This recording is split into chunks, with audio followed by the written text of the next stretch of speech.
C'est une histoire vraie, c'est l'histoire de notre papa, du Seigneur Jésus-Christ, qui était le maître d'œuvre à la création, qui maîtrisait tout.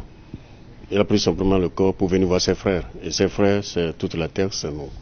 Et quand il a fini sa mission, il a été crucifié. Mais il s'est ressuscité de lui-même, il s'est ressuscité le 3e jour. Lorsqu'il est sorti, les apôtres l'ont vu. Premièrement, c'est Marie-Madeleine qui l'a vu. Finalement, il s'est présenté aux apôtres 3 fois, selon le livre de Jean, chapitre 21, le verset 13-14. Et il s'est montré en dehors des apôtres à plus de 500 disciples. Et en sortant de la tombe, il avait une queue derrière lui.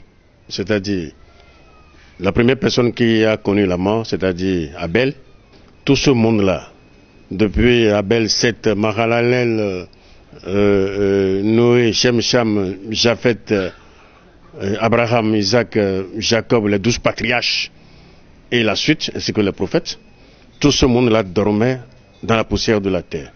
Et à la résurrection, Jésus s'est ressuscité avec tout ce monde-là. C'est pour cela qu'on l'appelle le Rédempteur.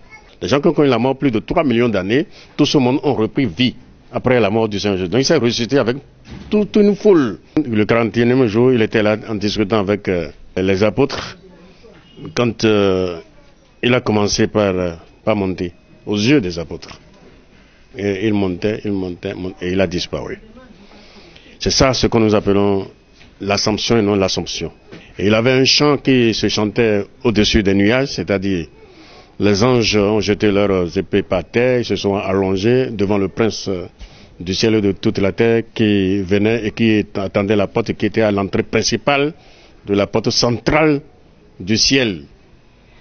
Et lorsqu'il fut entré, il avait un chant que les anges chantaient, porte, élève volonto, élevez la porte éternelle pour que le roi de gloire fasse son entrée. Qui est ce roi de gloire? Éternel fort et puissant. Éternel puissant dans les combats. Porte, élevez volonto, élevez les portes éternelles pour que le roi de gloire fasse son entrée. Qui donc est ce roi de gloire? Jésus-Christ, El Sabaoth. Et c'est de cette façon qu'il est rentré au ciel. Il a remporté la victoire sur Satan et la mort. C'est ça l'assomption.